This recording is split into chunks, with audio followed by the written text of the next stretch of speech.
Here's the pitch. A line drive to center. This could be it. May's waiting. He's got it. The Giants win the pennant. The Giants have won it. The Giants are going crazy down there. The ground ball is short. This could be it. Fire has it. He takes his time. He throws. The Giants have won it. The Giants have won it, and it's a madhouse at the mound, as you can expect. They go to the last day of the season to win it. To left field. Back to the wall is Jeffrey Leonard, and let the celebration begin.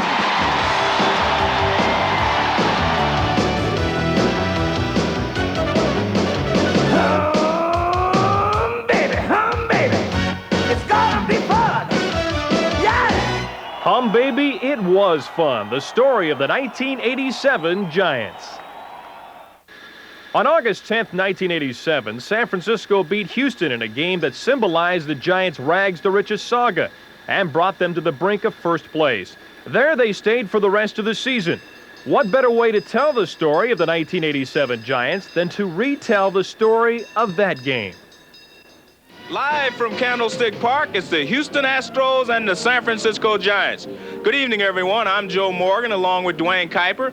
And tonight we have the first of a four-game series between the Houston Astros and the Giants, fresh off of a four-game sweep of the Cincinnati Reds. What do you think about that, Dwayne? Well, for Giants fans and for the players in the organization, it couldn't have been a better weekend. They're only now one game back. The Giants are hot, the Astros are not. We'll be right back with the start of tonight's ball game right after these messages. But first things first, like a visit to the sunny climes of Scottsdale, Arizona for a personalized tour of the Giants spring training camp. I'll take it from here. This is Bob Brenly from the Giants spring training camp. Yesterday's starting pitcher, Mike Krukow. How you feeling today, Mike? I'm feeling real sore today. Rightfully so. What do you think about the sophomore jinx? I don't even want to talk about it. I'm sitting here talking to Giants first baseman number 22, Jack Clark. Whoa, Will Clark. Oh, yeah, that's right. I'm sorry. Talking with the newest Giant, Eddie Miller. And Eddie, I think the question that's on the minds of most Giants fans, as well as fans throughout the league, is why do they call you Diamond Head? Well, Bob, my head is shaped like a diamond. Well, Bob, it's pretty tough right now being in Arizona, but, I'm trying to stay within myself right now and, give it 110% every restaurant I walk in. Jeff, I understand that you're the first computer-enhanced relief pitcher in the history of the game. That's why they call you Max Headroom. I had a real good time showing you guys around the Giants camp, but right now I got to get to work. So do the Giants. So back to the game against Houston and on to inning number 1. Here's Joe Morgan. Count remains 3 balls, 2 strikes, 1 out. Runner at third. The Giants have the infield in. Lined into center field for a base hit. And the Astros take a 1-0 lead.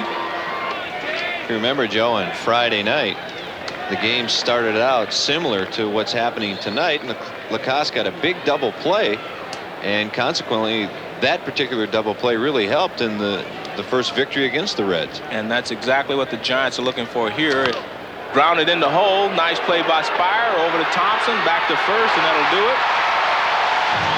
There's the double play you wanted, Dwayne.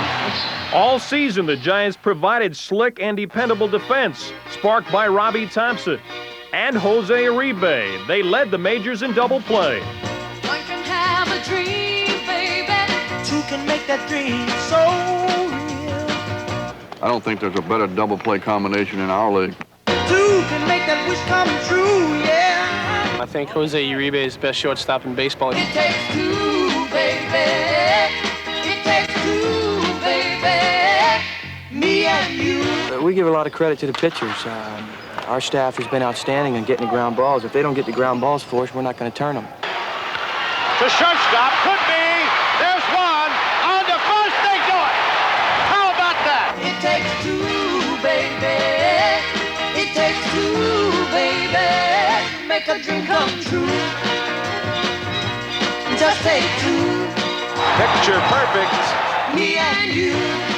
They complement each other. They know what they can and can't do, and they're like 2 little kids playing together all the time, and they just have an outstanding relationship. While San Francisco's infield may add up to the perfect equation, the sum total after 1 inning in this game against Houston doesn't compute favorably for the Giants. Down 1-0, they're about to fall behind even more when Dave Dervecki makes Ken Caminiti an offer he can't refuse. Fly ball in the right field. Candy Maldonado goes back. It's over his head. Rounding third, coming in to score is Glenn Davis, and Caminetti goes into second with a double. And the Astros take a 2-0 lead. Not an unfamiliar predicament for the Giants, who struggled early in the season when they lost several key players to the ranks of the disabled. In fact, injuries came so early and often, the Giants ended up using 122 different lineups.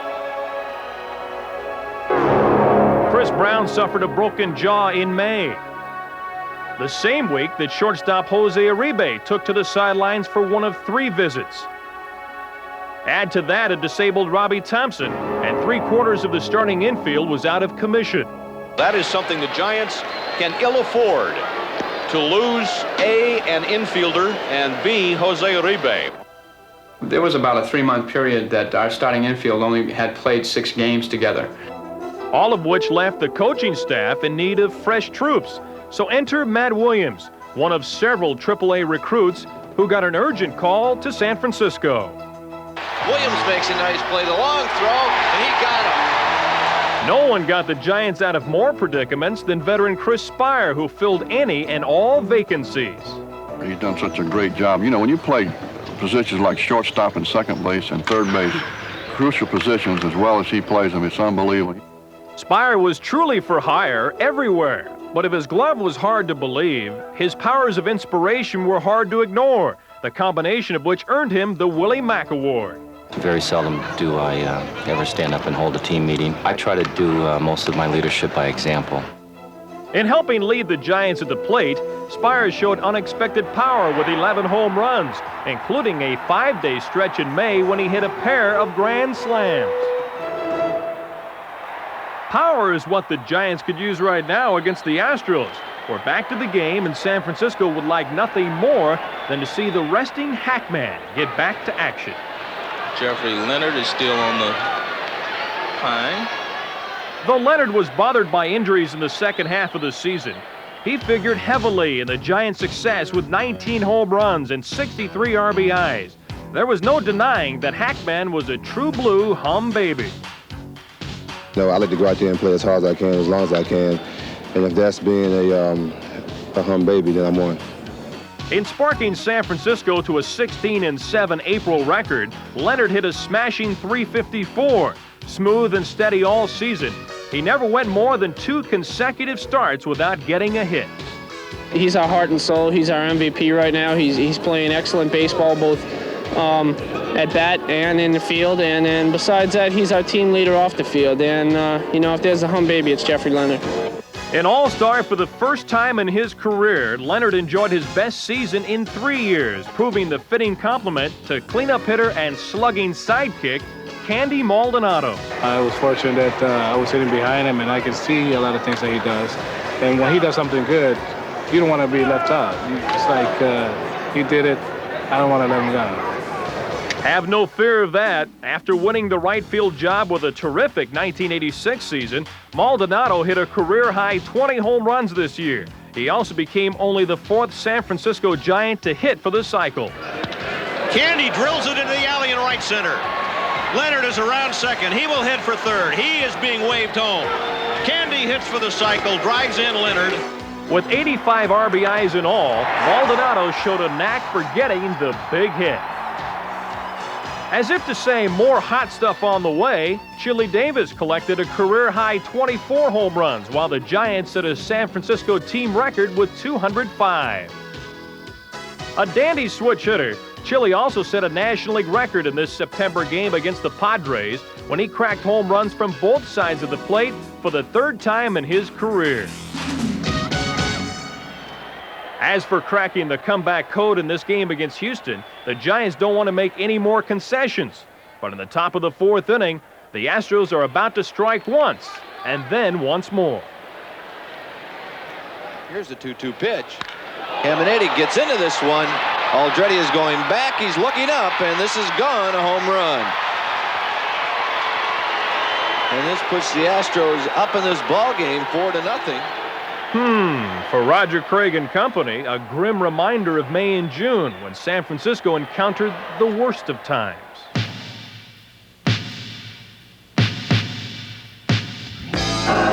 The Giants play below 500 and enter July the picture of despair.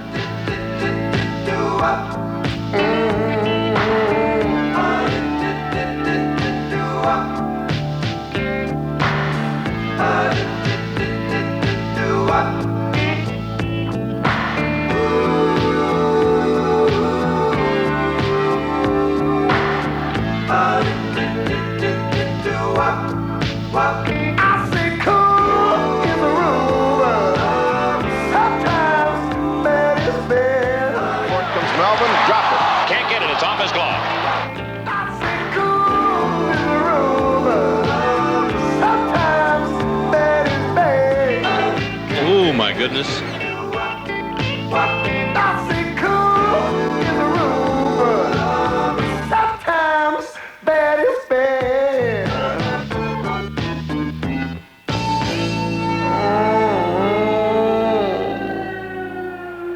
Bad as the news was, the Giants would turn the tide in July and post the best record in the West. Question is, could they turn it now against Houston's 4-run lead in the fourth? There's Roger Craig, the HUMM-BABY. I don't think we can say enough about the job that Roger has done.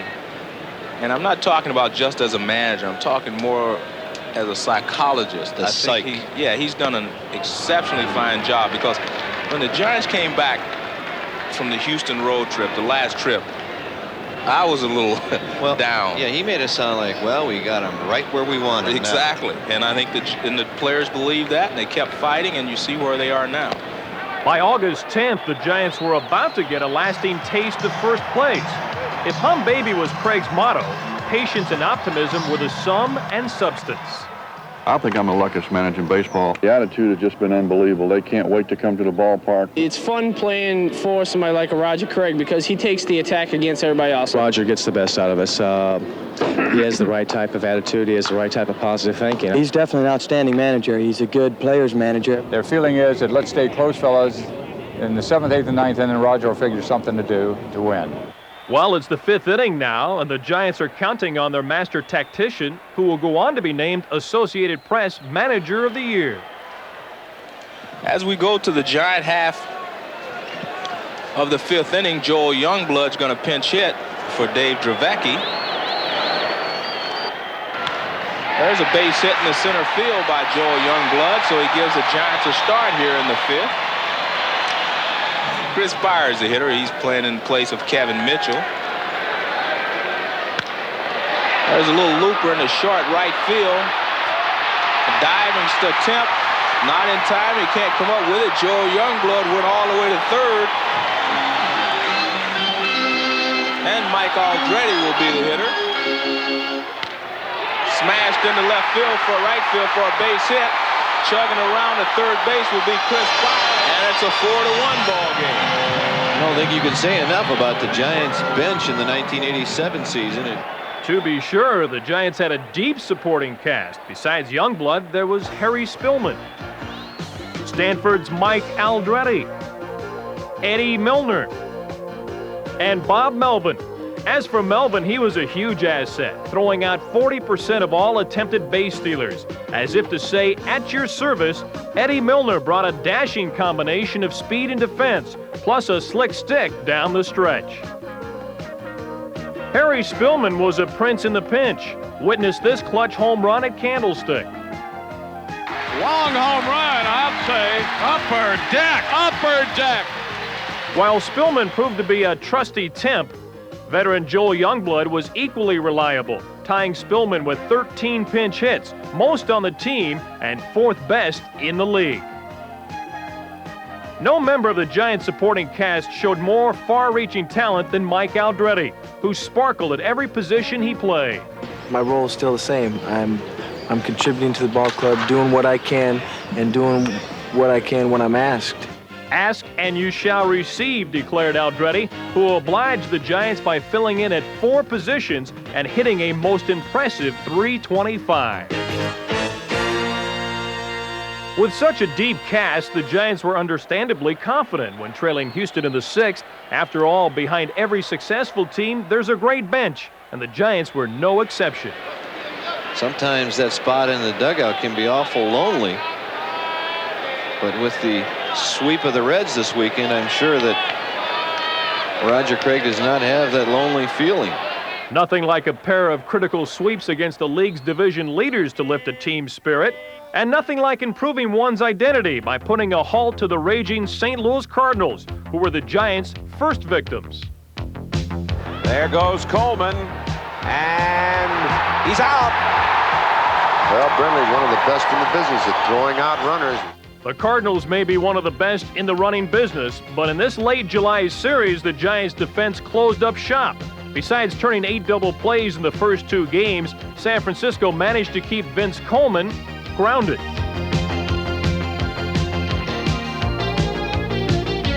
The Giants took the first 2 games, and then in the 10th inning of Game 3, Will Clark took to the seats. That one's hit a long way. It is gone. A home run. Giants win it on a 3-run home run by Will Clark. In Game 4, Vince Coleman tried to rally the Cardinals, but again, it was no-go. There is a throw out. Coleman is picked off, and he has had himself a tough series here. That was only the start of the inning. Hit on the ground, double play. Can they turn it? They do. And this half inning has characterized the way this series has gone here in Giantland. A 4-game sweep of St. Louis. And then much ado at Candlestick 2 weeks later when the West Division leading Cincinnati Reds came to town. In the series opener, Mike Lacoste threw a 5-hit complete game victory, ending the Giants' 4-game losing streak and bringing them within 4 games of first place. For Pete Rose and the slumping Reds, more surprises the next day when a reactivated Candy Maldonado rediscovered his stroke on the very first swing. And a rocket to left field, and that kicks by Tracy Jones. Around third is Kevin Mitchell. Leonard to third. Maldonado to second. 2-0 Giants. The Giants went on to make it 2 straight against the Reds, and then in the first game of a doubleheader, Will Clark cracked his 6th home run against Cincinnati. It was also Clark's 4th home run in 4 days. As for the oncoming Giants, a sweep of the Reds, 1 game out of first, and about to pull far away from the madding crowd of the West. As for pulling off a small miracle against Houston, it was simply a matter of patience and opportunity. Len Davis. Davis is 2 for 2 with a single and a double, and he hits one down the line. Spire knocks down, long throw, got him. Getting the Giants into contention has been the sole occupation of President and General Manager Al Rosen. His efforts in bringing about the team's rapid resurgence earned him UPI and Sporting News Executive of the Year. As to Rosen's tried and true formula, it's simply a matter of trading and more trading, all of which he does with a simple philosophy in mind. The other general manager feels like he got what he wanted. We feel like we got what we wanted. What the Giants got was pitching. Dave Dravecky and Padre teammate Craig Lefferts arrived in early July. The same trade brought infielder Kevin Mitchell, who promptly offered his long ball services. Mitchell joined the Giants at Wrigley Field, where he doused the Cubs with a shower of power. Fly ball deep left center field. That ball is way back, and Kevin Mitchell has homered in his first at-bat as a Giant. He has hit another 2-run home run.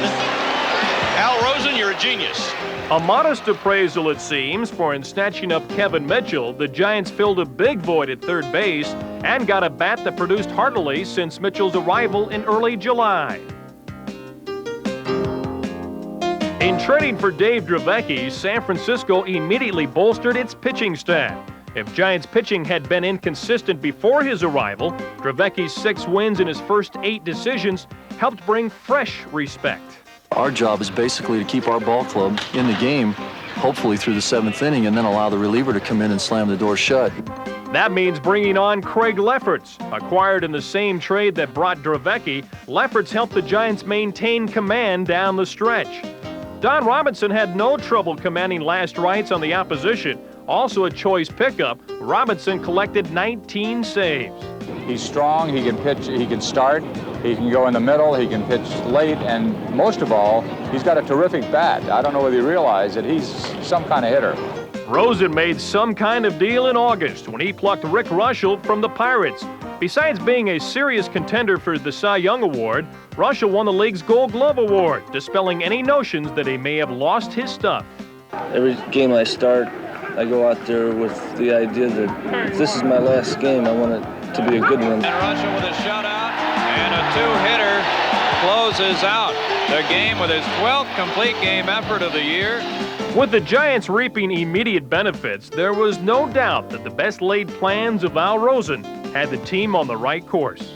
He wants to win. He's doing everything that he can to help, and I think that definitely has to give the players a little added push. You know, I can't say enough for the trades that Al Rosen made because he made them at the right time for a pennant contending team. There's a lot of other ball clubs that wanted these players, and for them to pull it off, it's got to be the coup of the year. I always say the most valuable player on this club is Al Rosen. Rosen prefers to give that honor to Giants owner and chief architect Bob Lurie. Bob Lurie should get even more credit than Roger Craig and myself. At no time has he ever questioned the reasons. He has just wanted us to bring him a winner. The Giants would love to bring San Francisco a winner in this game against Houston. It's the top of the 7th. They're trailing the Astros 4-1. And Scott Gereltz is on in relief. Here's the 2-2. Darwin swings and misses, so he strikes out. Standard fare for Scott Gereltz, who led all National League relievers with 127 strikeouts. On a staff that featured that not-so-standard pitch, Gereltz provided a traditional touch as the Giants' hard-throwing right-handed stopper, who held opponents to a 192 batting average. Also sparking the Giants to the best ERA in the league was Mike Lacoste. Splitting time between the rotation and the bullpen, Lacoste collected a team-best 13 wins. A smash back to Lacoste and a double play. After twice undergoing arm surgery, the first time in 1984, Adley Hammaker enjoyed a hearty comeback season in which he won 10 games. Kelly Downs lent his services both as starter and reliever. The result, 12 wins, and reason to believe Giants pitching has a rosy future, especially if Mike Krukow is proclaimed healthy once again and returns to 1986 form when he won 20 games. As for making a comeback in this game, time is running out on the Giants. And we got a pretty good crowd, Joe, and I think it certainly helped that the Giants swept Cincinnati over the weekend. Nice night here at Candlestick, as we see some of the fans here at Candlestick enjoying themselves. The spirit of Giants baseball produced almost 2 million fans and a club attendance record. Such were the joys in HUMM-BABY land. Gotta say, baby, when you see these Giants feel, baby, when you watch them play, baby, it's gonna be fun. Yeah. HUMM-BABY! HUMM-BABY! HUMM-BABY! HUMM-BABY!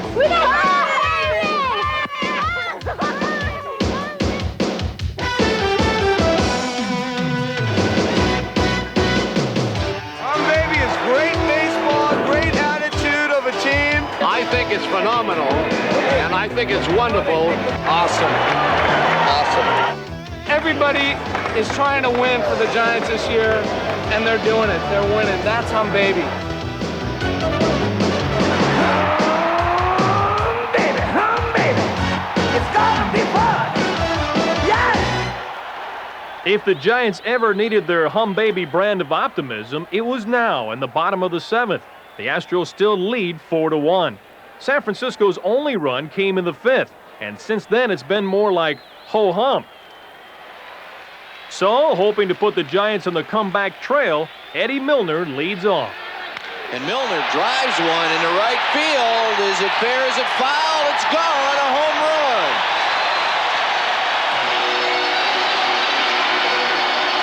One and two the count to Candy Maldonado. Mike Aldretti is now at second base. Here's the 1-2 to Maldonado. He lines one into left field down the third base line. Aldretti is going to score easy. Maldonado rounding first. He is heading into second with a double. It's now a one-run ball game. And here comes the natural, Will Clark. There's no hitter San Francisco would rather have up in this situation. After all, when the Giants need instant runs, Will Clark is the natural choice. A bundle of talent, the 23-year-old first baseman lived up to top billing in only his third season of professional baseball.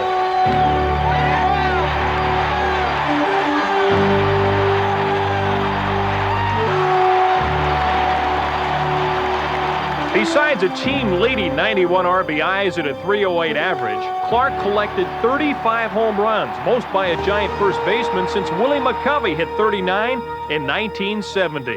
When it comes to Will Clark, one nickname is one too few. Well, here's the natural, Will the Thrill. Bob Brindley came up with the nickname Will the Thrill, and it's pretty much stuck. Everybody just calls me Thrill now. That is amazing. He's hit 8 home runs in the last 12 games. You know, when them pressure situations come up, you definitely want the bat. Fastball grounded up the middle, base hit to center field, and the ball game is over. As long as I do something to help contribute to a team win, it's fine with me. Ground ball, a nice save by the first baseman. Holy cow. Will Clark saved the ball game. Boy, he's something, isn't he? Will Clark has been hot all day. You know, I want to be a perfectionist. I want to get a hit every at-bat, and if I don't, then I get a little mad at myself. Clark could hardly despair of his 1987 numbers, which proved that in San Francisco, when there's a will, there's a way. Though Clark failed to get a hit in the 7th inning against Houston, the Giants might still have found a way to beat the Astros. They've cut the deficit to 1 and are still batting in the 7th. Could a picture-perfect comeback be in the works? Stand by as the Giants have a chance to tie it up. The Giants have brought the excitement back to Candlestick here in the 7th inning. So here's Bob Brindley. Brindley hits a fair ball down the left field line. Maldonado scores. The game is tied, and Brindley's going into second with a double. How about that? A sudden reversal of fortune. But as Mr. Brindley and his sidekicks know all too well, keeping things balanced is ever so important in this game. Still, there's no denying that when a team is winning, players can get to feel loose, very loose.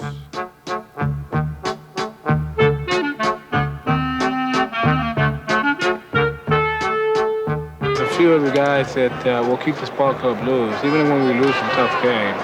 Case in point, the one and only Captain Kangaroo, Bob Brindley.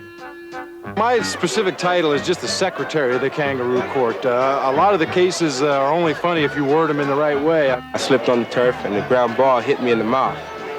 And they said I was trying to block the ball with my gold tooth, my bulletproof tooth.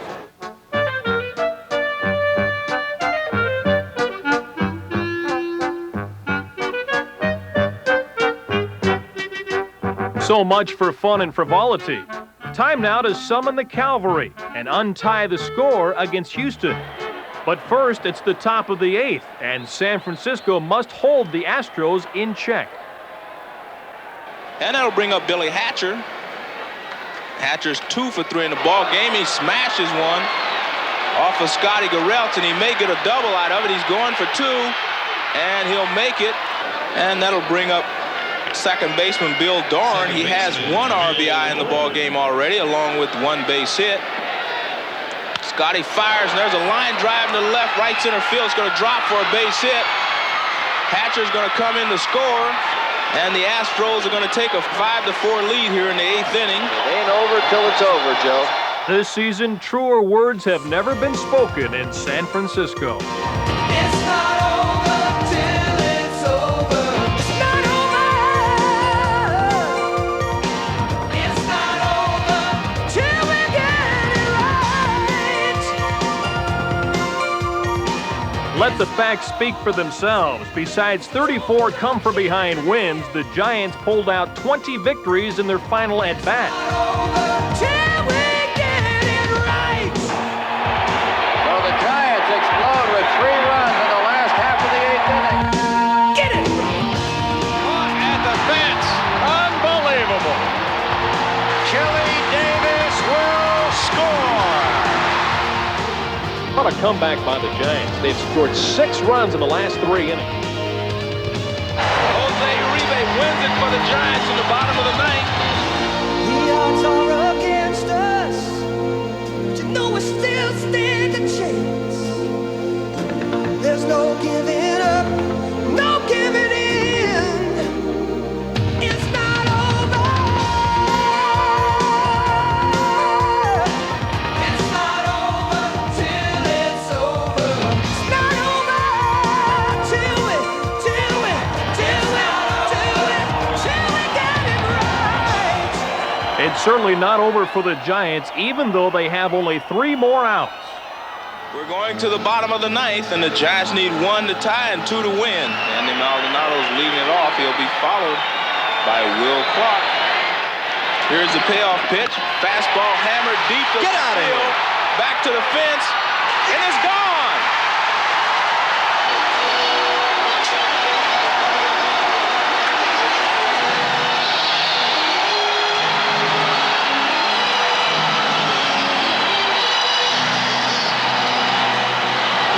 Bring up Will Clark.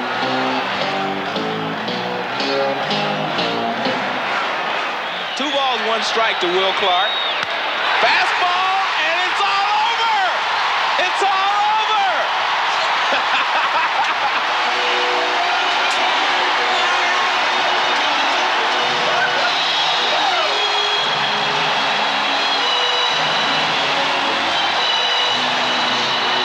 Can you believe it, Dwayne? Just another ho-hum day at Candlestick Park. 2 comebacks, 2 bottom of the 9th home runs, and now 9 straight wins at home. The Giants were surging all right, and by the middle of August had all but eliminated the last of their rivals. Little wonder pennant fever was boiling over in San Francisco. Ralph Barbieri here, backed up with callers on Sports Phone 68, and I gotta tell you, in all my years in the city, I've never seen a phenomenon like this. This has probably been the busiest day we've ever had. Our sales are just phenomenal. It's an unbelievable feeling. I've been following the Giants forever and ever and ever. I can't wait to see the Giants do well, and I think it's great for the city of San Francisco and everybody between here and Monterey.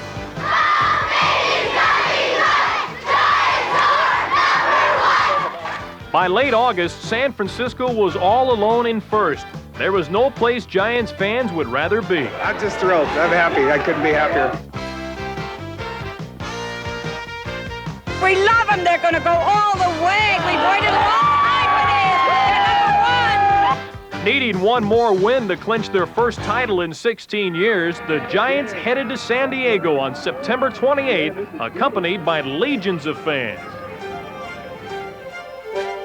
In San Diego, it didn't take long for Giants fans to get a taste of that clinching sensation as San Francisco busted out with a record-tying 2 pinch-hit home runs, the first courtesy of Jeffrey Leonard. He swings it as a drive to deep left field, away back, kiss it goodbye! An inning later, with the score tied, it was time for Chili Davis to use his clout. High in the air and struck well to right center. Tony Gwynn going back. See you later. For both Leonard and Davis, career home runs number 100. And for the Giants, a chance to win it in the 8th when reliever Don Robinson came up. Kiss it goodbye! Home run for Don Robinson! Robinson's home run put the Giants ahead, and then his fastball took care of the rest. Swung on, fly ball to left field. Back goes Leonard. He's at the track. He makes the catch, and the Giants have won the Western Division. And on the field go the Giants.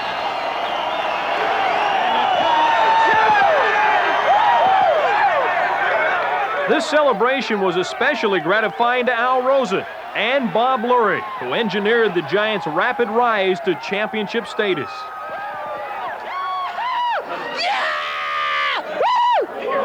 If ever a team deserved to take a champagne bath, this ball club did. We're going to win it all. That's all. We're going to win it all. You know, we got the momentum going. We got a good, outstanding ball club, and we're a team of destiny. Getting a hero's walk-up, the Giants came home to celebrate in HUMM-BABY style. San Francisco fans couldn't wait to embrace the new champions of the National League West. Next stop, St. Louis, Missouri. Time for the Giants to meet the East Division winning Cardinals and greet the national spotlight. Game 1 featured a host of Cardinal surprises, most of all Greg Matthews, a last-minute replacement who was full of the unexpected at the plate. Besides driving in 2 runs, Matthews threw 7 1/3 innings of 4-hit ball. He then left the rest to Cardinal relievers, who sealed the 5-3 win and put St. Louis up 1-0. In Game 2, just in case anyone thought the Giants might have left their hearts in San Francisco, Will Clark proved otherwise. High, towering drive to right field. Back goes Akindo on the track, at the wall, gone. The spirit of St. Louis sank even further when Jeffrey Leonard came up. Another drive to center. McGee going back to the track, at the wall, and it is gone. A 3-run margin was more than enough for Dave Dravecky, who stymied the Cardinals. And facing only 30 batters all game, Dravecky 2-hit St. Louis as the Giants evened the series at 1 win apiece and sent the Cardinals scrambling for more offense. For Game 3, there's no place the Giants would rather be, back at Candlestick and humming on the home turf. For starters, San Francisco scored 4 runs in the first 3 innings. And that's whacked into the left field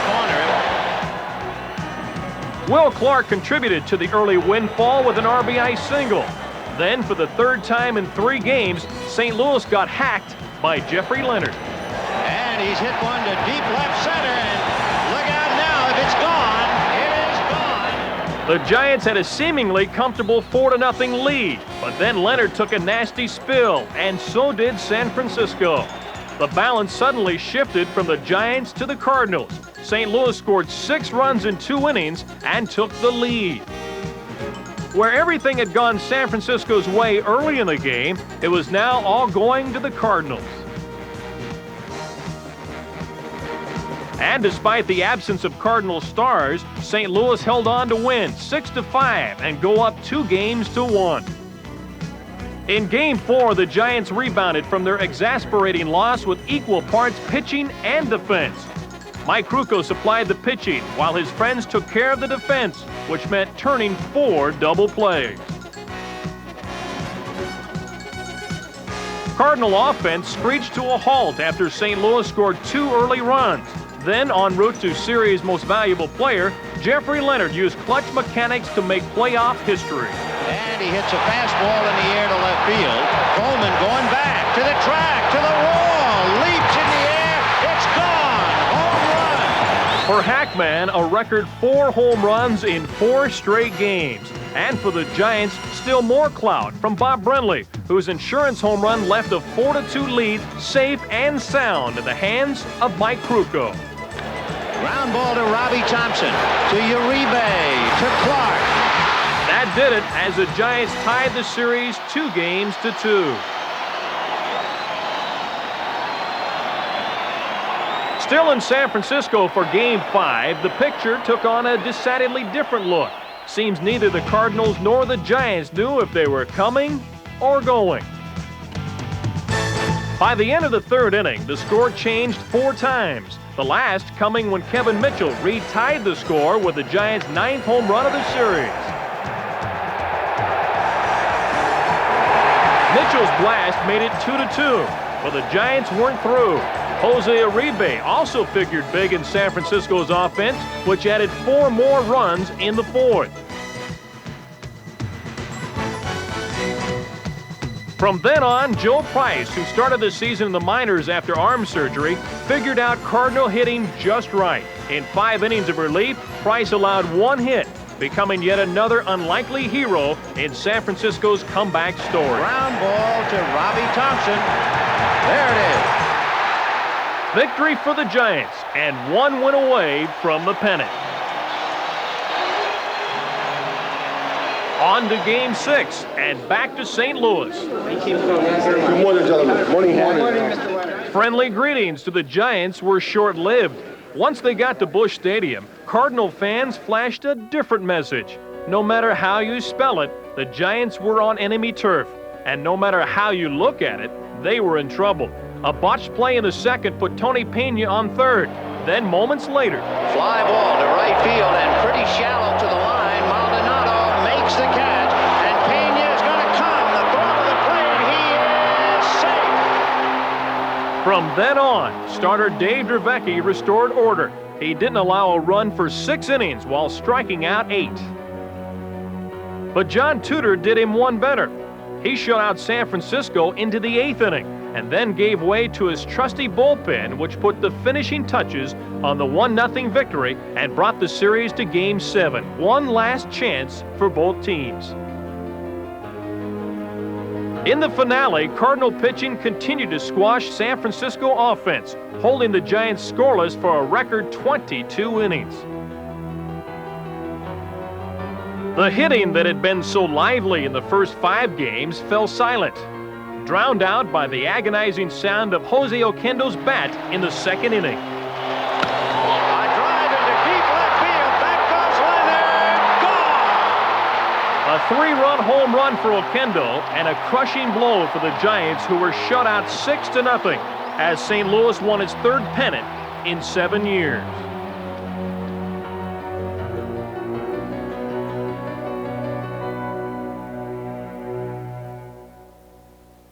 For the Giants, great expectation turned to great frustration. But while they felt anguish in losing to the Cardinals, the pain was soothed when the Giants came home to a heartwarming welcome. Together, the team and the fans had survived their share of empty Octobers. And now, just 2 years after losing 100 games, the Giants had risen to the top of the National League West. Champions. Champions. They've inspired me all summer, all season long, and we're just going to keep this thing going for next year. We're going to look at everything positive during the off season. We come back in spring training, ready to roll in 1988. If the dream hasn't been realized yet, the Giants and their fans know it's in the making. These may not be the best of times in San Francisco, but they're about to be.